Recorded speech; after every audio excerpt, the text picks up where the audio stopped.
इंदौर विकास प्राधिकरण के द्वारा बनाए जा रहे अंतर्राष्ट्रीय स्तर के स्विमिंग पूल का कार्य लगभग अब पूरा होने को है। राष्ट्रीय स्तर के स्विमिंग पूल का निर्माण इंदौर में किए जाने के बाद इंदौर को एक बड़ी उपलब्धि भी हासिल होगी। अंतर्राष्ट्रीय स्विमिंग पूल के चल रहे कार्य का निरीक्षण करने के लिए मंत्री तुलसी सिलावट और आईडीए अध्यक्ष जयपाल सिंह चावड़ा निर्माणाधीन स्विमिंग पूल पर पहुंचे, जहां निर्माणाधीन पूल का जायजा लिया। ओबीसी वर्ग को संबोधित करते हुए कमलनाथ ने कहा कि मैंने केवल ओबीसी वर्ग को उसका हक देने का काम किया है। पंडित नेहरू का जिम्मेदारी व्यवस्था के खिलाफ अभियान चलाने में सबसे अधिक फायदा पिछड़े वर्ग को मिला था और सीएम रहते हुए मैंने 27 लाख किसानों का कर्ज माफ किया। सबसे ज्यादा पिछड़े वर्ग के किसानों को इसका लाभ मिला है। उन्होंने कहा कि मुझे सबसे बड़ी चिंता युवाओं को लेकर है। बगैर युवाओं को रोजगार दिए मध्य प्रदेश के भविष्य का कोई निर्माण नहीं हो सकता। प्रदेश में सबसे ज्यादा ओबीसी वर्ग का युवा बेरोजगार है। मंदिर और मस्जिद से कभी रोजगार के अवसर नहीं पैदा होंगे। रोजगार केवल निवेश से आता है और बीजेपी केवल 17 साल से घोषणा करती आ रही है। बीजेपी को यह बताना चाहिए कि 17 साल में ओबीसी वर्ग के लिए क्या किया। कमलनाथ ने कहा कि पीएम नरेंद्र मोदी बहुत सारे मुद्दों पर बात करते हैं, लेकिन कभी ओबीसी वर्ग के हित को लेकर आज तक एक भी बयान नहीं दिया।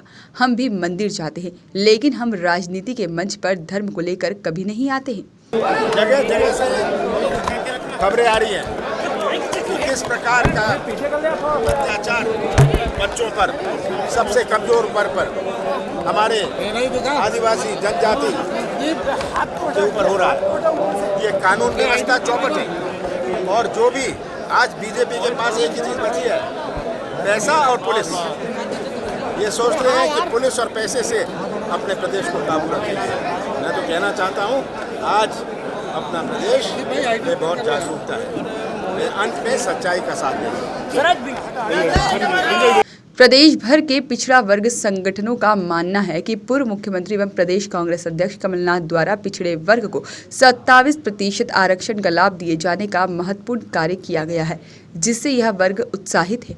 विधानसभा आम चुनाव 2018 के लिए कांग्रेस पार्टी द्वारा जारी वचन पत्र में पिछड़े वर्ग को 27% आरक्षण का लाभ देने का उल्लेख किया गया था और प्रदेश में कांग्रेस पार्टी की सरकार बनते ही पिछड़े वर्ग को शासकीय योजनाओं, सेवाओं में सीधी भर्ती एवं प्रवेश परीक्षाओं में पिछड़े वर्ग को 27% आरक्षण का लाभ देने का कार्य किया गया।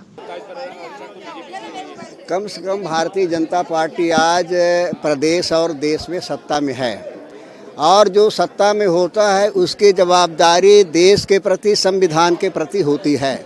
ऐसे जिम्मेदारी पद पर रह करके जो है इस तरह से बेतुकी बात नहीं करनी चाहिए। ये ओछेपन का प्रतीक है, लेकिन भारतीय जनता पार्टी हमेशा ओछेपन की बात करती है। वो चुनौतियों से भागने का प्रयास करती है और समस्याएं दूसरे के ऊपर डालने का प्रयास करती है। उनके पुरानी फितरत है। यही मोदी जी और भारतीय जनता पार्टी जिन्होंने कहा था कि हमारी सत्ता है कि 2 करोड़ लोगों को रोजगार देंगे, फिर 2 करोड़ रोजगार का क्या हुआ? उन्होंने कहा था कि काला धन आएगा, सबके खाते में जाएगा। वो काले धन का क्या हुआ? कितना खाते में आया? कितना करप्शन बंद हो गया? कितना भ्रष्टाचार बंद हो गया?